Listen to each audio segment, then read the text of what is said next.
Q.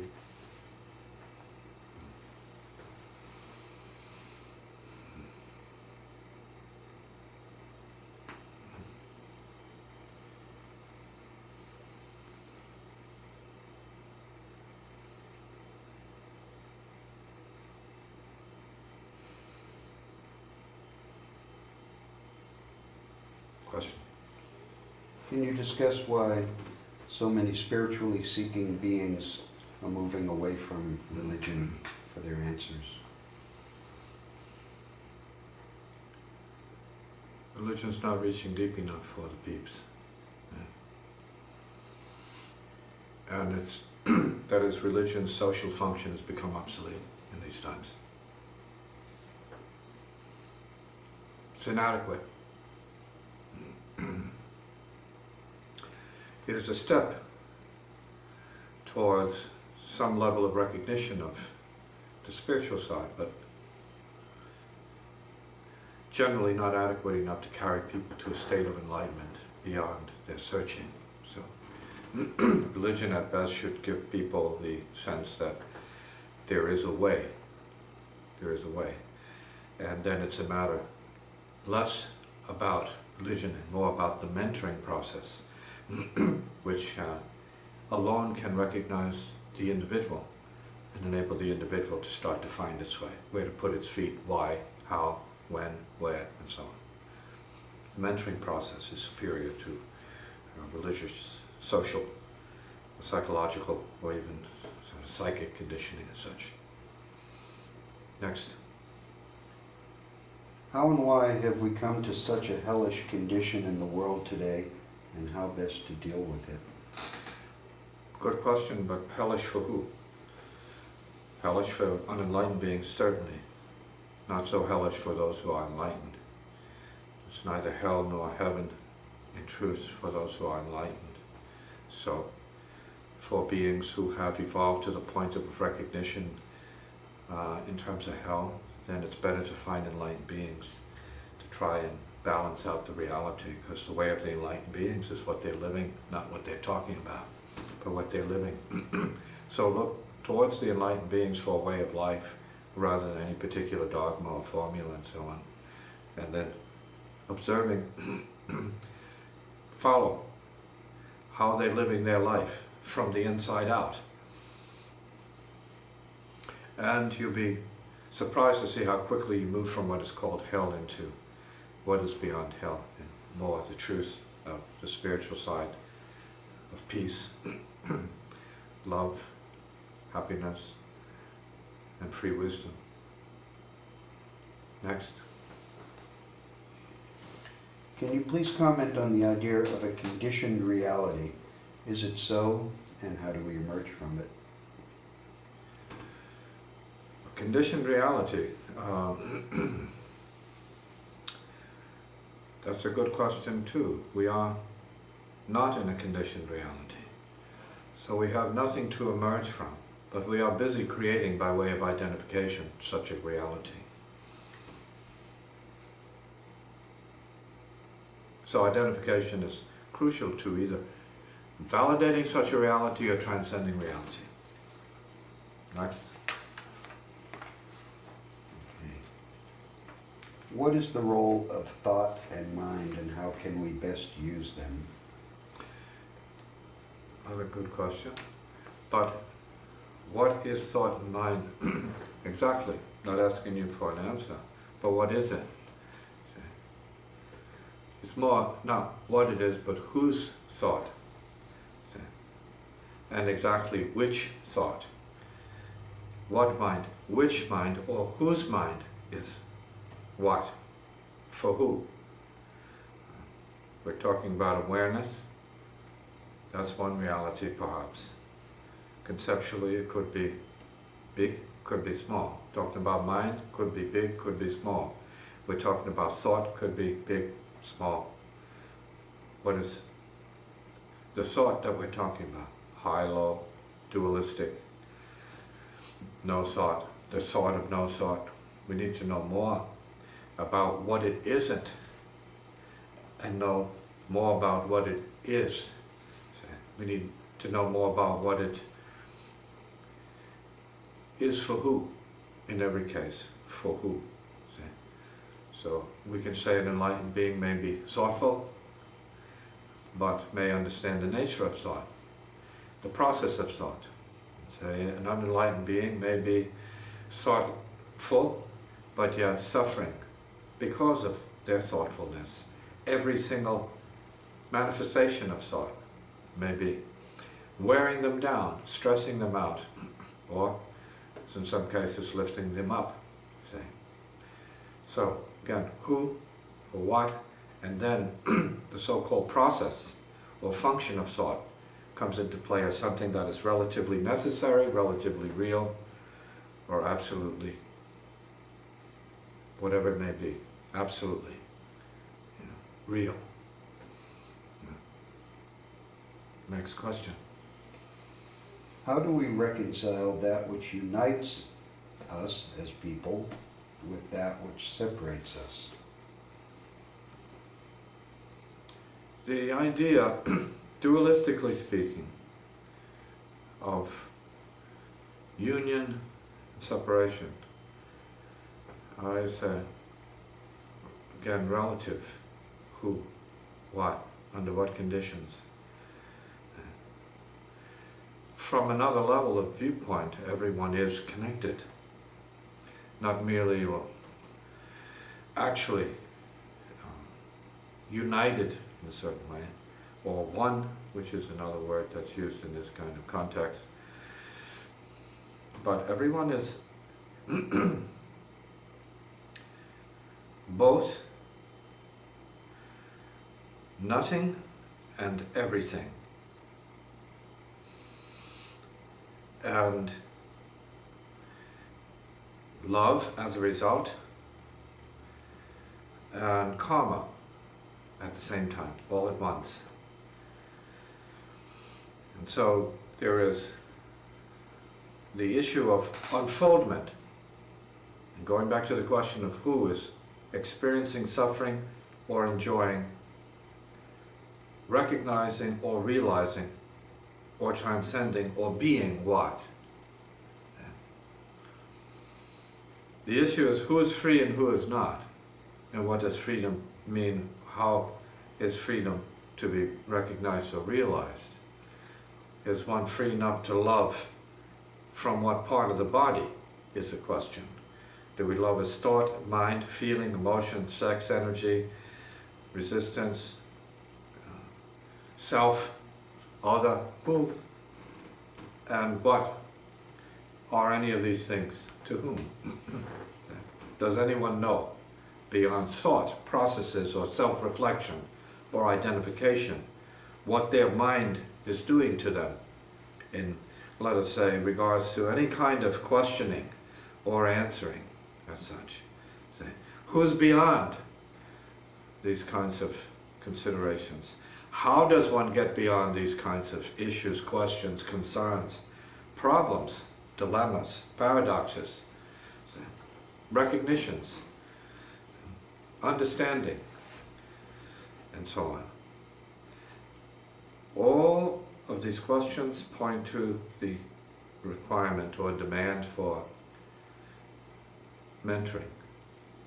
Following not so much as somebody, but following a way of life, a way of breathing that enables all beings, the individual being, to start to go deeper beyond the noise level of consciousness into what may be called the true nature of silence, the unconscious quietness and profound simplicity which exists there, which everyone in their retirement in the evening welcomes going into as deeply as possible, the so-called state of sleepness, unconsciousness, void, or maybe even nirvana. Maybe we can call it nirvana. Everyone is not so much anxious to, but willing, completely accepting of their restfulness in the state of temporary nirvana that is conventionally called sleep, and so on. Next question.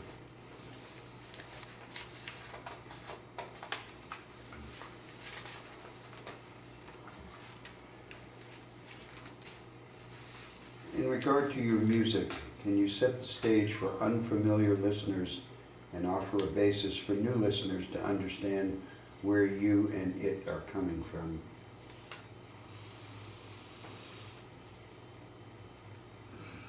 Regarding the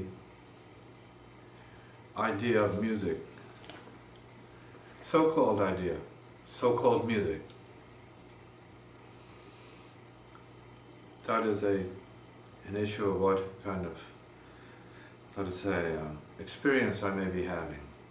People listen to it, they experience it as music. I don't experience it as music as much as sound, consciousness, or hard fire sound. The results are interpreted in terms of musical expression. That's on the, let's say, material end of the stick. That is on the so-called concrete end of the stick.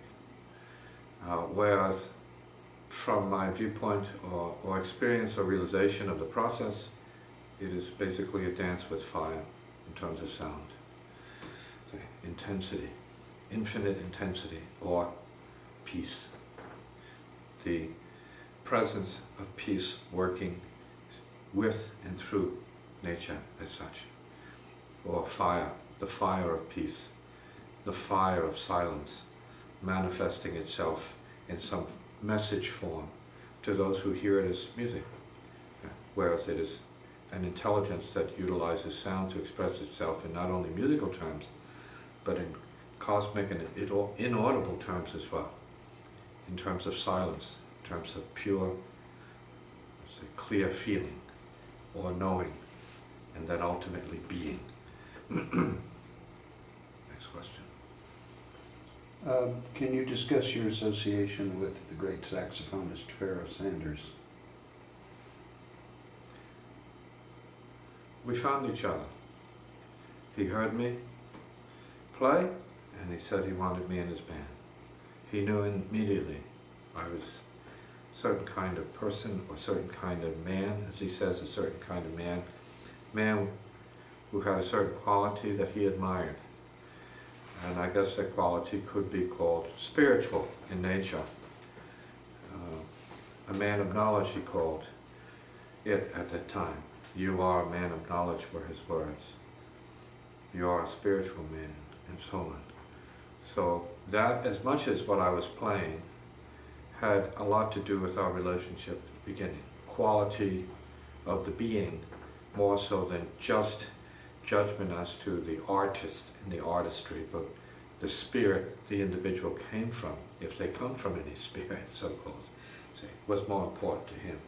He felt safe with what I was doing. He trusted him. And as a result, trusted the musician, trusted the person. First the spirit in his case, and then everything else was, let us say, secondary, workable, worth working with. So we have proceeded from that basis as friends, as brothers, as musicians, and as creators, which I think is an ultimate result. Creating beyond the usual so-called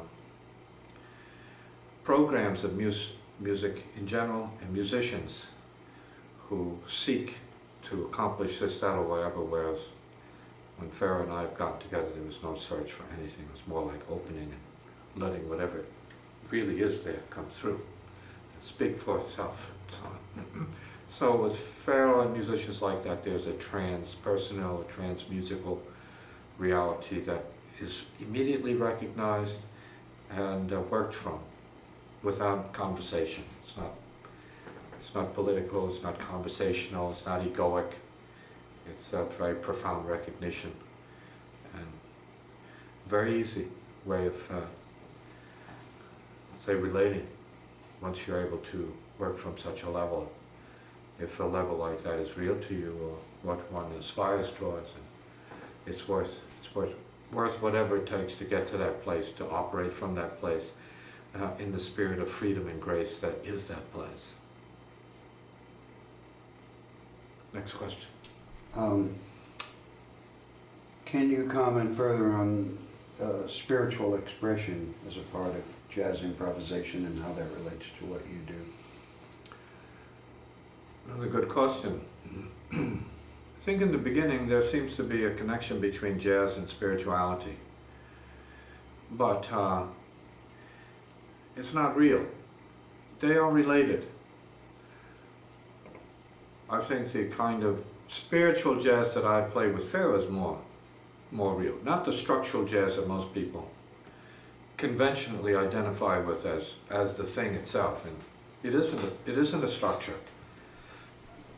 It's not a thing in itself. It's not a business thing.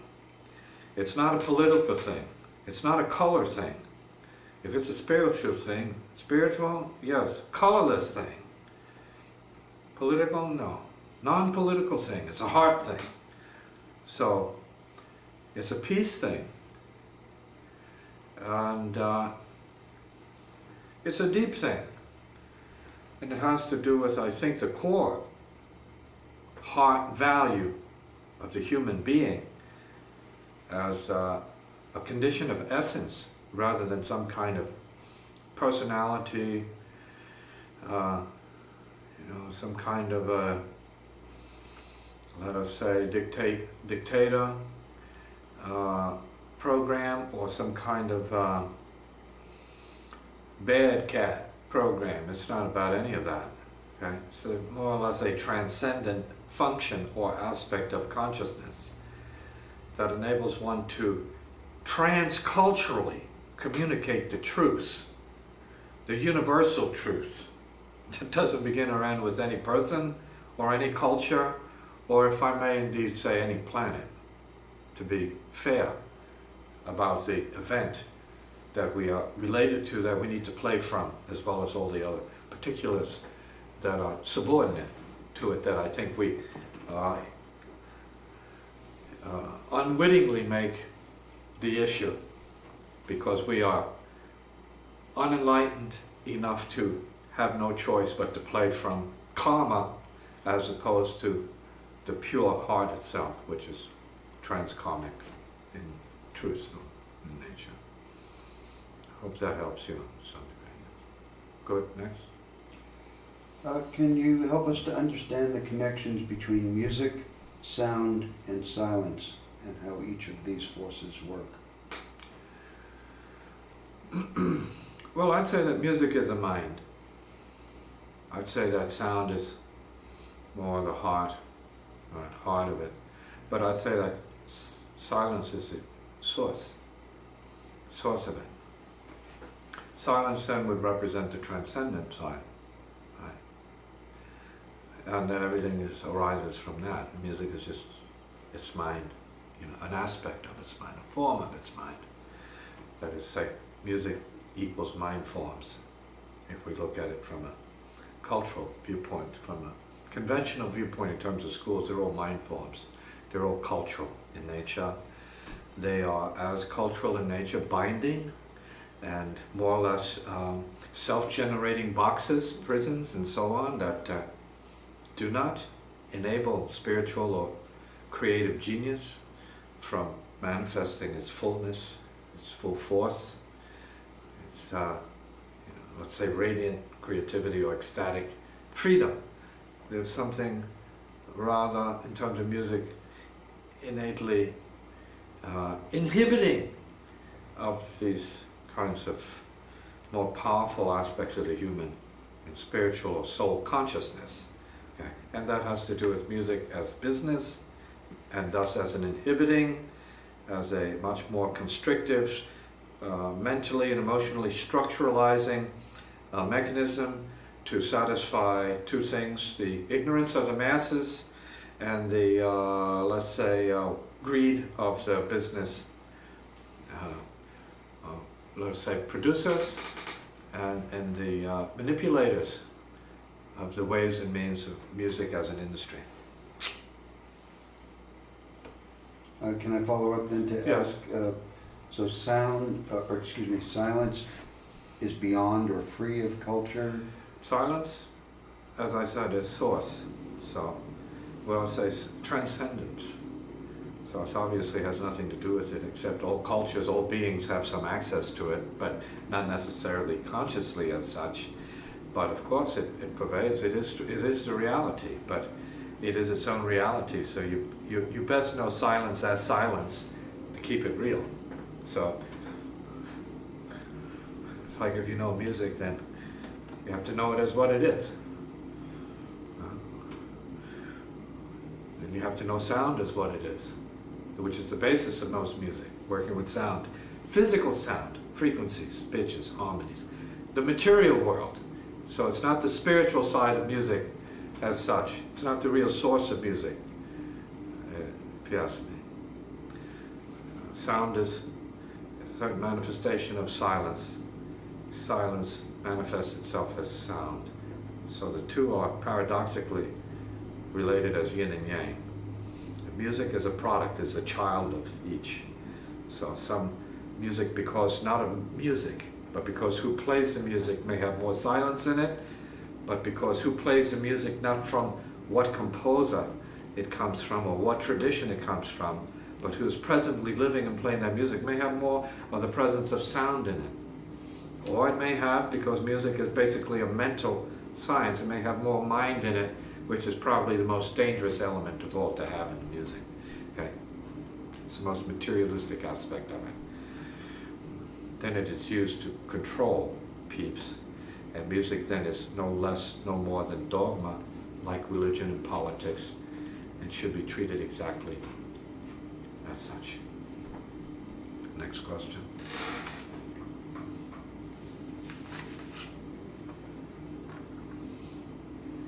Can you talk about your improvisational process? That's what it's called, but that's not what it is. Okay. Most beings improvise. Well, improvisate, I was going to say. But it's a mental process, so that I don't do that.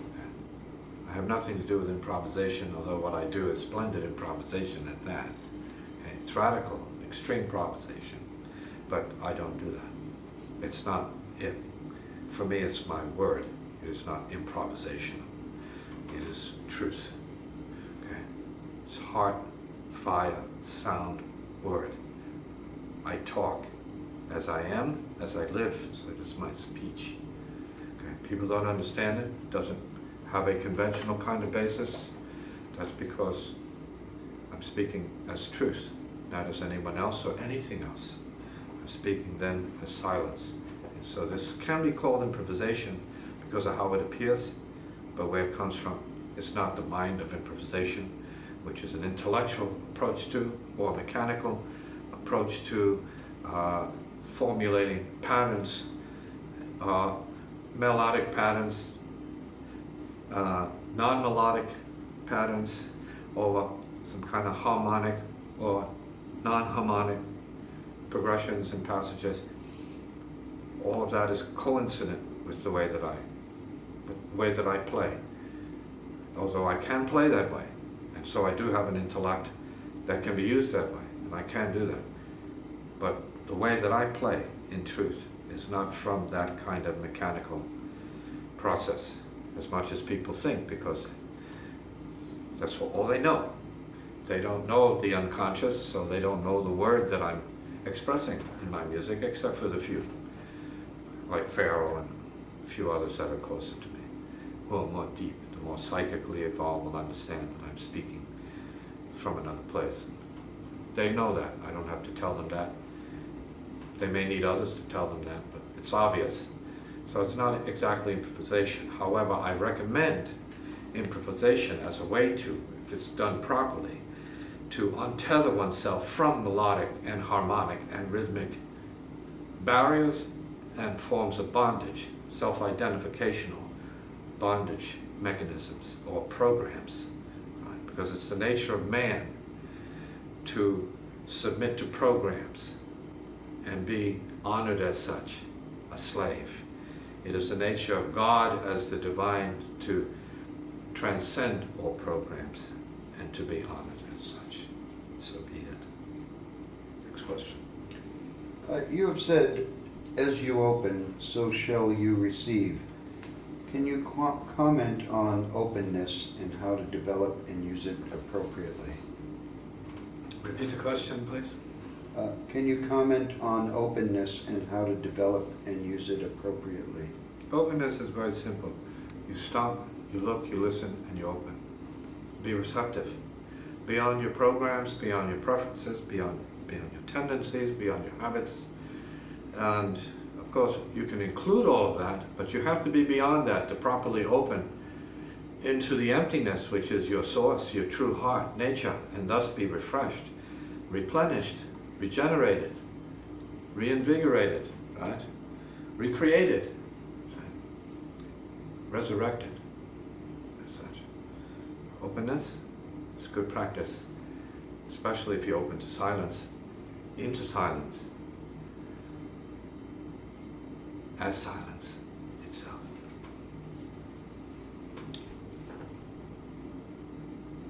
Thank you. Thank you. Sure.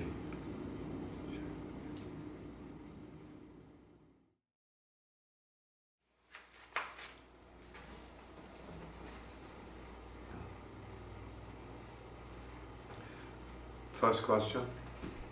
Can you help us to better understand enlightenment and how it relates to our lives?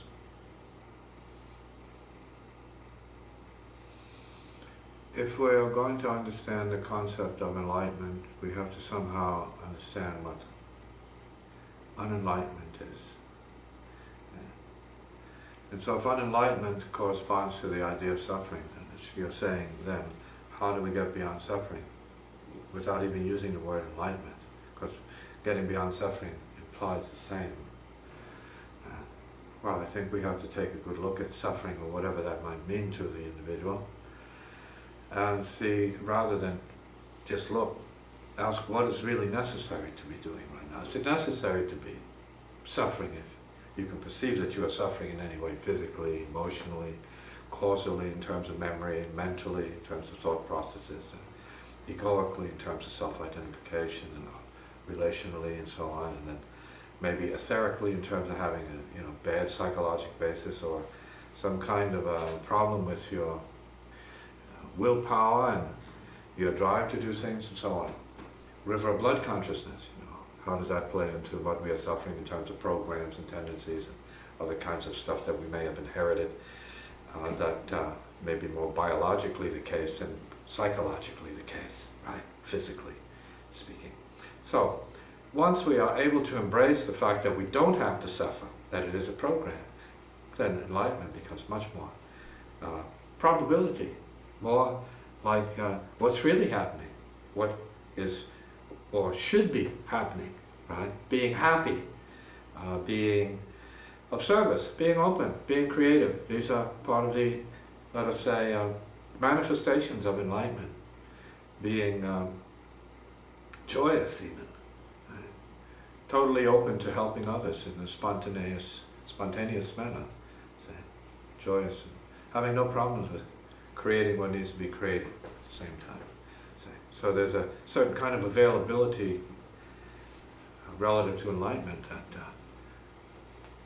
is what everyone is working towards, and they're not sure of it, but along the way they are identified with this, that, and whatever, or whomever, to the degree that they're not being available to their true nature as a fully conscious cosmic entity, rather than, as it tends to be the case, you are a social or cultural, stiff, egoic, stiff, right? Which is to miss the point of being anything at all, really. So enlightenment then has the paradoxical level. Once we get to that stage, you say, well, what is it? Well, who knows what it is? You get to enlightenment where it's a big question mark. Well, I don't know what it is. Maybe that's what it is. Maybe it ultimately is something you can't know. That is to say, maybe it is outside of the mind, outside of the intellect, outside of thought processes. And as we progress towards whatever emptiness might be in terms of what you understand that to be as a fact of reality, or force of light, or some kind of truth, or some kind of reality, or basically a paradox, then you start to let go of anything that stands in the way. if you're progressing as such. And I think the key to this is, again, mentoring, so that rather than thinking it's something you can learn, it becomes something that you access by way of unlearning or burning. And you see what enlightenment is. Enlightenment is in terms of being scorched by the fire, which is the light of enlightenment. And then, who knows what it is? Apart from fire. Who cares? Next question. Can you help us to better understand your role and function as a crazy wisdom master? I think the term now is, remember, we go back to crazy horse. We go back to any kind of crazy man or whatever.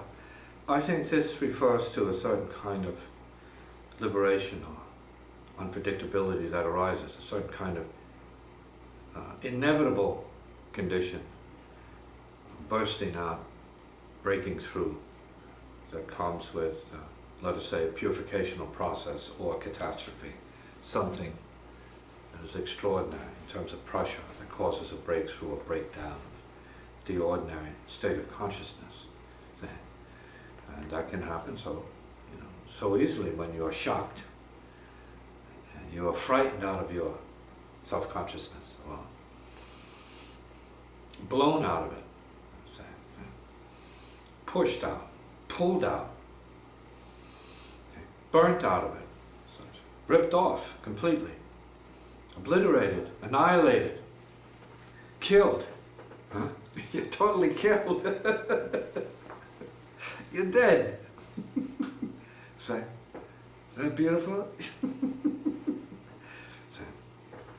So this is part of the process in terms of coming to terms with your true nature, your true spiritual reality, your true spiritual being, which everyone is, that is neither self and thus not based upon identification. It's neither thought, nor having anything to do with what you know, as such, intellectually speaking. It is not speech. You can't really make a difference with your expression in terms of it or hearing it to any degree by itself, although it does help to be open to the mentoring level that has been already previously been referred to as per relating to or signifying a certain transcendent dimension of intelligence as a way of life, or mind as changes of consciousness and all kinds of phenomena, psychically or even mystically speaking, which are not reality but are forms of peculiar phenomena. And you have the world in terms of the nature of life in general, the cosmic phenomena, which are also real but relatively so, and not real from other levels or planes of consciousness awareness, as they might be to your next door neighbor, real, in terms of the noises they hear, and what they understand the noises to be in terms of anything they could fear or transcend, and so on. So getting behind or beyond, both behind and beyond this so-called dimension of material consciousness or phenomena in general, and recognizing what is true, this I think is more the case, more what people should be looking towards in terms of a liberation that leads to a certain kind of craziness. Being free of that is to be totally, totally crazy. And that is wisdom. Totally, totally crazy wisdom. Nothing. Zero. Zero. Free. That's totally crazy wisdom. How to be operating from that, that's totally crazy. And yet, that is the core of wisdom. That is transcendence, but totally crazy. Can't sell that to anybody out here. They don't want to hear about anything about being beyond. Being beyond why? When you are what? Comfortable as what? Enjoying what? Being beyond that? Who cares about that? And so I think there's a paradox there that needs to be brought into perspective, that while you are beyond everything, you are capable of everything. And that is a mystery until you get to the point where, as they say, you give up everything, you gain everything. So up until that point, it's hard to know. It's hard to know who you are and what you are and where you're going or what you're doing and when. Hard to know when you're going to be born again or how you're going to be or when you're going to die. See, how you're going to die. It's hard to know. But then if you are on this kind of wavelength of transcendence, it doesn't matter. Because then everything is happening of itself in terms of nothing happens, which is part of the crazy wisdom viewpoint. And nothing happens. If you can gather your forces to embrace that, nothing happens. That's also an intimidating, crazy kind of wisdom for some people. Nothing ever happens. Nothing's ever happened, and nothing will happen. Absolutely nothing's going to happen. Ever.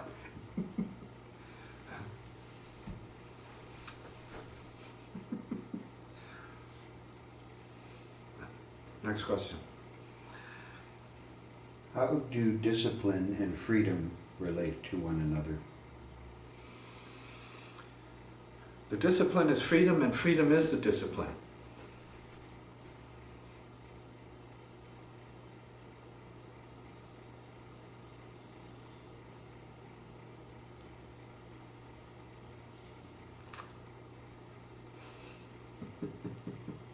That one was simple. Right? That one was easy. The other ones are more complicated, but that was very easy. Other question? Can we grow spiritually while remaining in the world? There is no world, but there is spiritual growth. That would appear to negate the condition, but it doesn't. It includes the condition. Spiritual growth is the condition. It's the fact of being here. And some unfold spiritually more slowly than others. But speed is not the issue. It's not really about when, it's more about now. It's about depth of consciousness.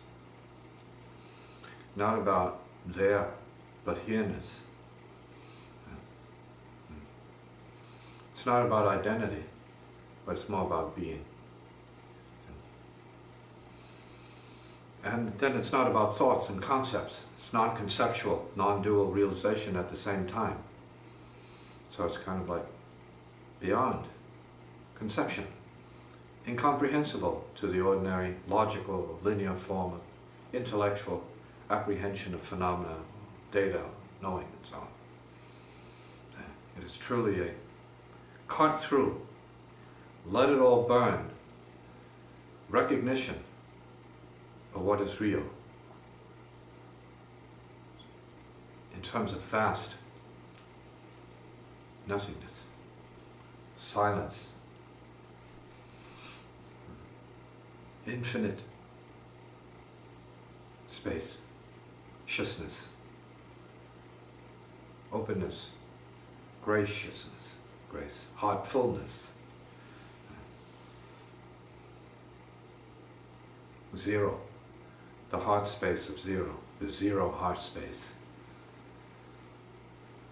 the space of heart's zero-ness, zero, wordlessness.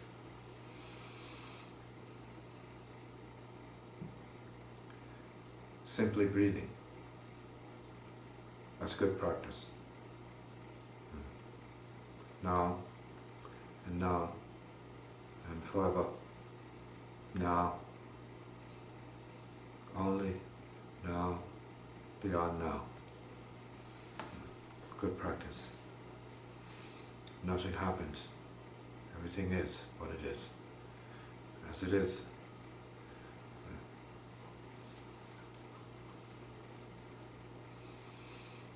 Comment. Well, I have more questions. Go on. The question is to reincarnation. Is it a reality? And if so, what reincarnates? For whom? Is it real?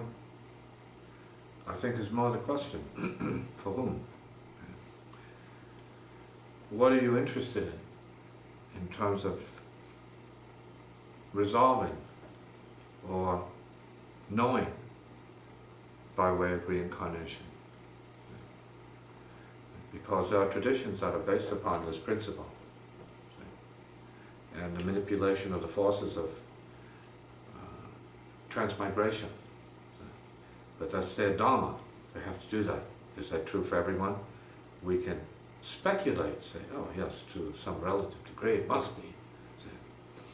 And then you're talking about particular individuals in the ocean of time and space, cosmic phenomena, and then you can say, then there's a realization of oneness. There is no one, no reincarnation, no incarnation, nothing, no nation, nothing, no in, no out, zero.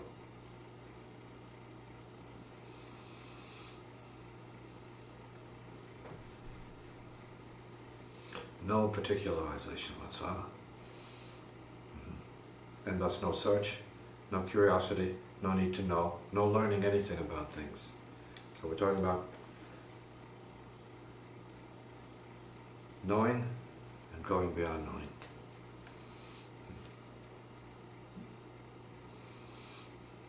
Concern with death and life and limitation, and transcending all of that altogether on the spot. Who cares? Boom.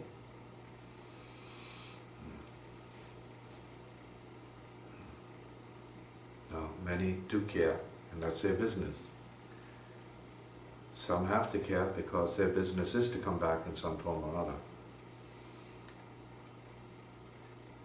Then it's a question of who has to come back, in what form or other, to do what, for what purpose, and so on.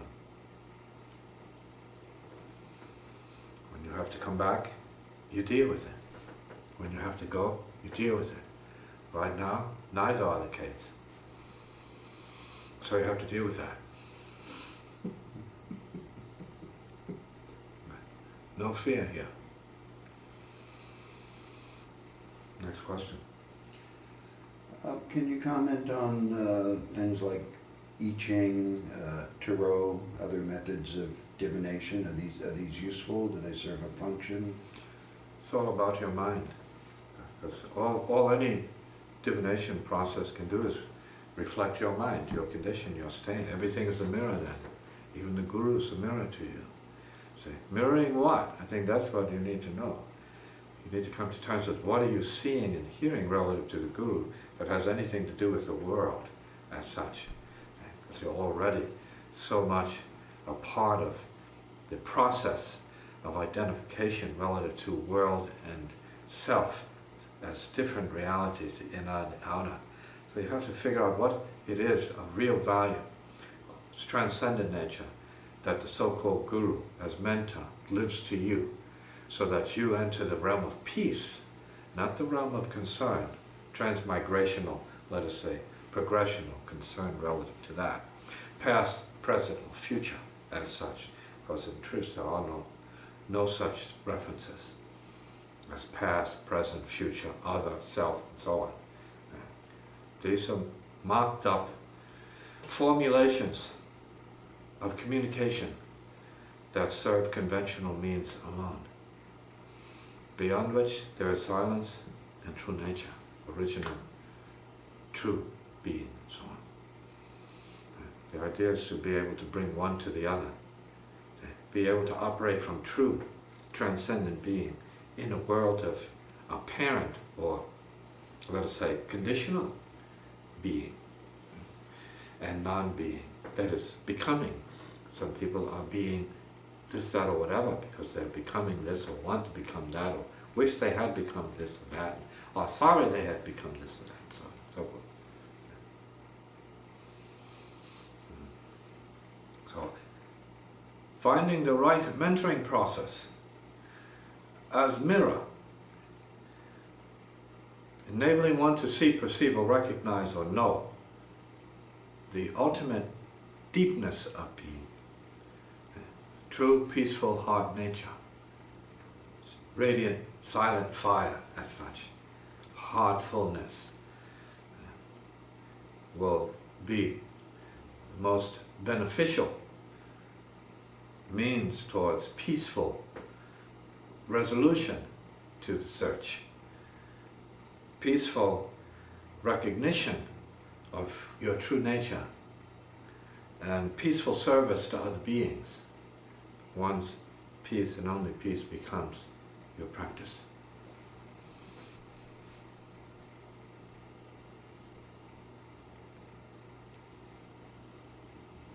Prove it to yourself as such. Put it to the test by practice.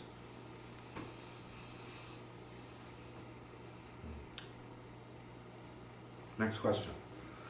This relates to that, and it's a question on astrology, astrological forces. How is it that it seems that we are influenced or determined to some degree by these physical bodies, these planets and stars? What is that all about?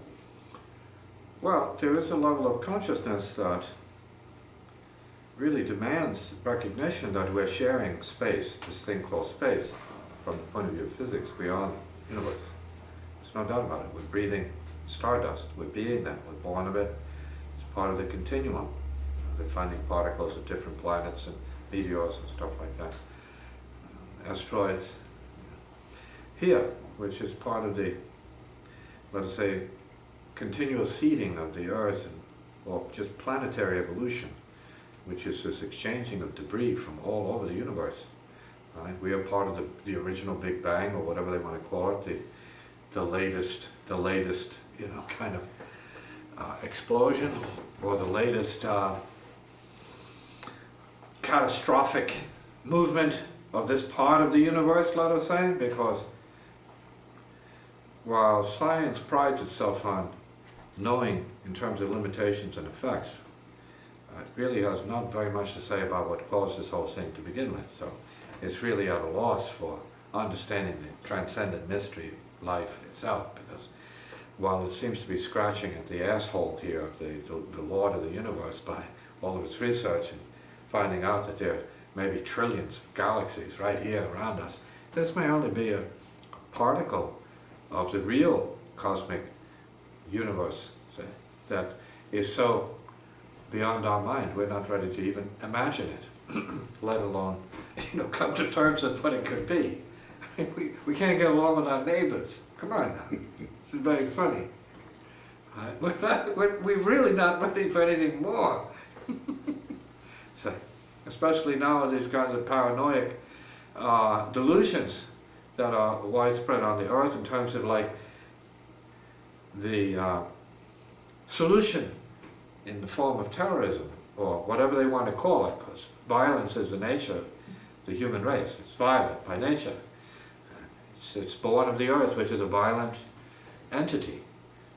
That is, it's catastrophically creative entity.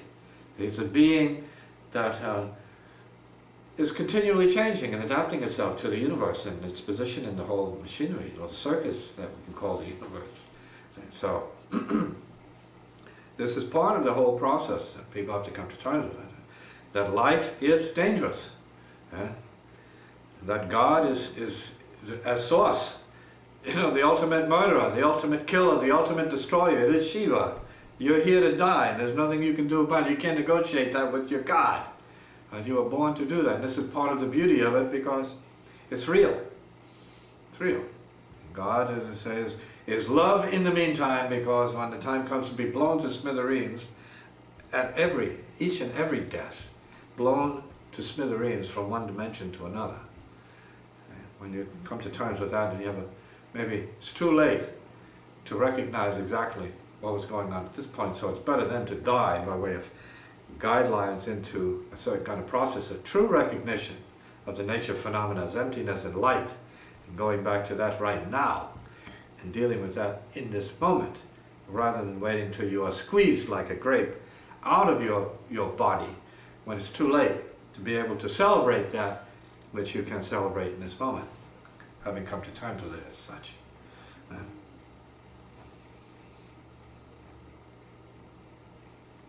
Comment on that?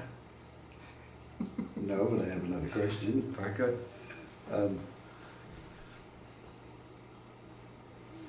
Since it seems to exist only in man, nowhere else in other living beings. Can you comment on the nature of evil and how it came to be? It doesn't exist in man.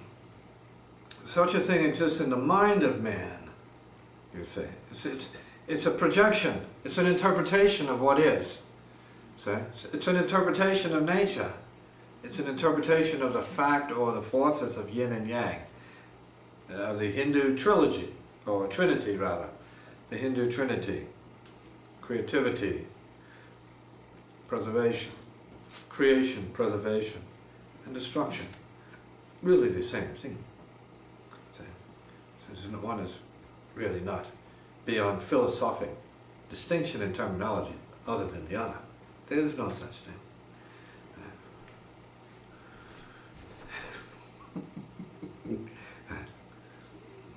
So, evil is nature. Goodness is nature. Only thinking makes it more than that. And who knows what thinking is? Since it's also nature. Good question. See, nothing happens. Nothing happens. It's the fact of the whole process. Nothing happens. You might switch that or flip it and say, well, that's because everything is already happening, so nothing is happening. Everything as nothing happens, and nothing as everything happens. So, again, nothing happens. Nothing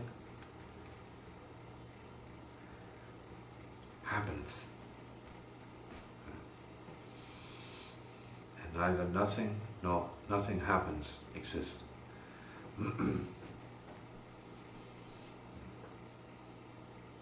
In the light of this, there is a better sense of what is real. Because your mind, or a mind, or the tendency, consciousness is human. The human presumption of mind is gravitational in nature, and hence the quality of the questions come up as part of the gravitational nature of human existence, as opposed to, let's say, the levitational or liberated nature, or aspect of nature, which is a whole other thing, which most people, because they are so well identified and comfortably identified with being, let us say, gravitational in nature, they do not allow, by pattern, by habit, for the flip of the switch to occur, except during rare moments when you realize you don't know what's going on. You thought you had it all together, and you don't have it all together. You may not have anything together. You don't know who you are anymore. So what's the purpose of anything? And then, bingo, flash of enlightenment may arise because it's just light. That bolt of lightning may just strike you and say, voila, now I know nothing. And I'm absolutely ecstatic over it. There's nothing to know. And go on from that point, if you are able to, celebrate your nothingness as truth, or your spirituality then as truth, your enlightenment as truth. That is the fact of what you recognize in, or you've come to see, hear, feel, or be for yourself, so on. It's a matter then of whether or not you're lucky enough to have such an experience, or if you are in the field of the mentoring where the possibility becomes the probability of that happening for yourself, as opposed to being around ordinary peeps who are so possessed by or so preoccupied with the gravitational side, it doesn't seem like anything of that nature could ever happen, because people are so enjoying suffering and such, as if it were God itself, and they make it seem like that's all there is, so it is their God. So be it for them, until they are broken free of that and have something else that they need to create to put in its place, because it's ripped off at death or during tragic episodes. It's ripped off. See, when you suffer loss, then you have an opportunity for awakening, because then all your stuff, all your gravitational tendencies and all your Klingon materials or your clingings as such fall away, or they are ripped away to free you, to awaken you, to shock you into your truth, then nothing happens. That no one is. There is nothing. Look and see. Find something and watch it disappear as you try to grab it by your mind. So what is it? What is anything if not in fact nothing? Who is anything if not in fact nothing?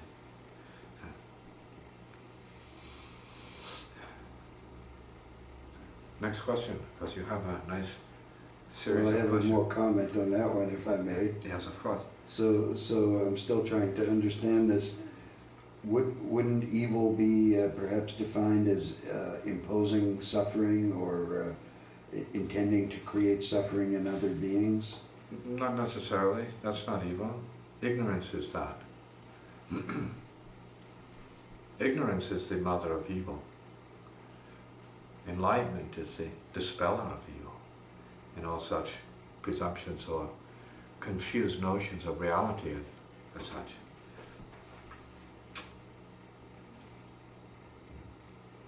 Perhaps. Who knows and who cares at this point as far as being satisfied with nothing or knowledge.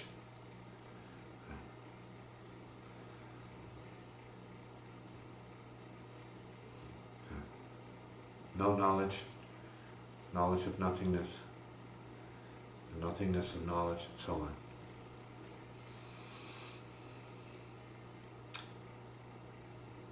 Last comment? Question? I guess I'm still trying to understand then perhaps why, as we become more spiritually aware, we avoid... There's no avoidance. There is not a trace of avoidance. So there's no avoiding at all. You become what it is, and by natural processes, you transcend what it is. By opening to the greater, the whole, the total reality, the total condition, you transcend the limitations and barriers of less enlightened beings, and thus of ignorance. You outgrow ignorance, you enter into beingness as a fact, no longer as something, an ambition. So all that's left once you completely give up, completely surrender into, let's say, silence or peacefulness, same thing. Say the heart of the master, same thing. Love, same thing. Buddha nature, same thing. Huda nature, same thing. Compassion, same thing. Skillful means, whatever you want to call it, same thing. Reality. No reality. True reality. May the blessings be you. You.